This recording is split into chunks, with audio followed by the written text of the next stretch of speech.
And I had seen him on campus, but I didn't like his wardrobe back then. I would see him go by and think, he needs somebody to show him how to dress. She didn't like my white leisure suit, and I had a leather Awful cowboy hat. hat sort of thing with a big plume on it. She didn't like that either. But it didn't matter. They met and married. Deb helped Dave out with his fashion and many other things because since the age of 8, he's been blind. Someday when I'm retired, which will be too long, I'm going to write a book about why all husbands should be vision impaired.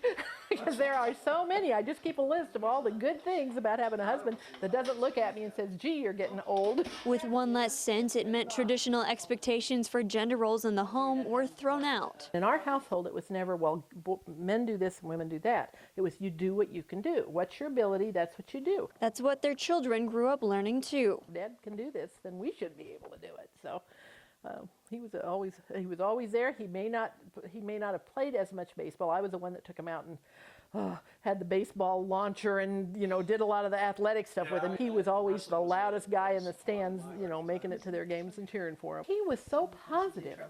Again, I didn't have a lot of experience with anybody with a disability. But he was so positive and so funny. But it wasn't always happy at home.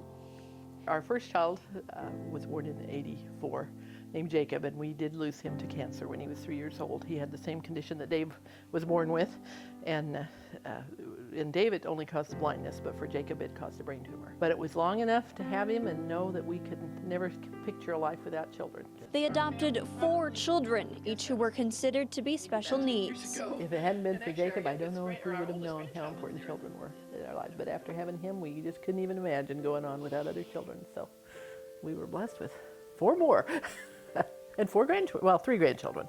One on the way. Back then, it was a controversial thing to do. We had people, even people that loved us in our families, that said, why aren't you putting her in an institution? Why would you adopt a child like that? But now, thanks to legislation and a different overall perspective, those with disabilities are able to fully live their lives. Everybody's got something to give back. Everybody has abilities. Everybody has things that they're good at and things that they can do. And people have finally come to realize that, especially, I think, in Kirksville. I think we've got an exceptional community that way. And through the changes and challenges of a lifetime, Deb and Dave's love for each other remains. I think going through the loss of a child early on in our marriage, they say that couples either get stronger together or grow apart because you go through a trauma like that. And I think for us it was to make us closer and to make us able to, I guess it was knowing that we could get through that together, and with God's help, that if He can get us through that, He can get us through anything else that life can throw at us.